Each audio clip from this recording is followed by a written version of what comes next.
काल सर्वत्र मकर संक्रांतीच्या निमित्ताने शहरासह परिसरात युवकांनी पतंग उडवण्याचा आनंद मोठ्या प्रमाणात घेतला. परंतु आज नायलॉन मांजामुळे एका इसमाच्या गळ्याला काप लागून तो जखमी झाला.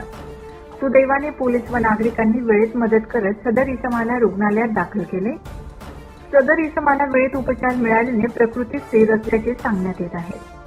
या घटनेनंतर नायलॉन व इतर रस्त्यावर पडलेले मांजाचे दोरे, काच मिश्रित मांजा तसेच पतंगांचे तुकडे हे वाहन चालक, पादचारी, लहान मुले व पक्ष्यांसाठी अत्यंत धोकादायक ठरत आहेत. या पार्श्वभूमीवर नंदुरबार नगरपालिकेतर्फे तातडीची स्वच्छता मोहीम हाती घेण्यात आली आहे.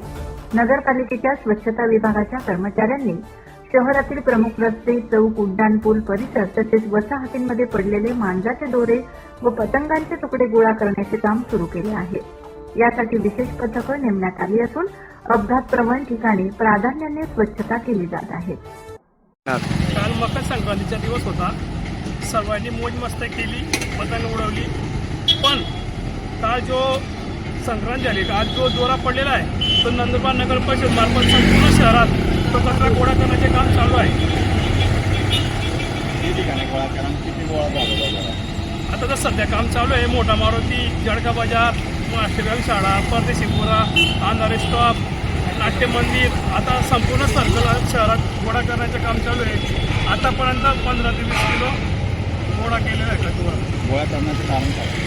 हे अपघात होऊ नये, कोणाला जीवितहानी होऊ नये म्हणून नंदुरबार नगर परिषद मार्फत पडलेला दोरा गोळा करण्यात येत आहे. याच्यात नायलॉन मांजा तुम्हाला आढळून आलाय का? हा, भरपूर ठिकाणी ना आढळून आलेला आहे. बाकी आपला जो साधा दोरा आहे तो आहे.